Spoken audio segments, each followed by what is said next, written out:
Kenny? I called out from the second to last stair. The basement lights were off, and the blinds on the small windows were drawn.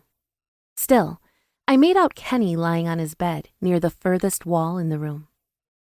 I called his name again, then sighed when he still didn't answer. If I went back upstairs and told Mom that Kenny was sleeping, she would order me back down here to wake him so he could eat. Might as well save time and energy by doing it now. Besides, this was an opportunity to be alone with him. Kenny was my dad's best friend, and a man Dad considered a brother, even though they weren't related. He recently left the military and was staying in our basement until he found his own place. I'd had an inappropriate crush on him for a long time, and it had intensified since he came to stay with us. However, Kenny never saw me as anything else but his buddy's daughter. Well, that seemed to have changed thanks to Mom's genes blessing me with bigger breasts and wider hips than most girls my age. Kenny noticed and clearly enjoyed the view. Whenever we were in the room together, he couldn't take his eyes off me. He complimented me all the time, and sometimes made light, suggestive comments that filled my stomach with flutters.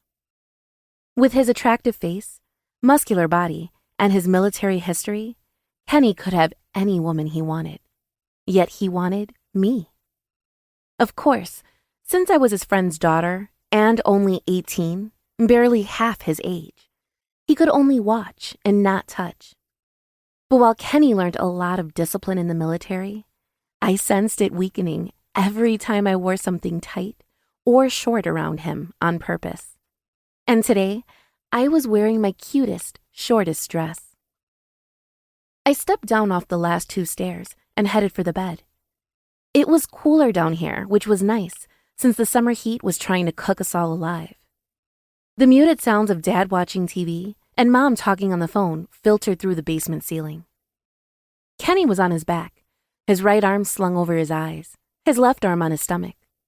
I touched his left arm and gently shook him. "Kenny!" He suddenly slipped his hand from under mine and grasped my wrist. He sat up abruptly, his distrustful gaze rapidly softening when our gazes met. "Shit. Sorry, Charity," he said, releasing my wrist. "Just a reflex from the years in the desert." His expression became concerned. "Did I hurt you?" "No, it's okay.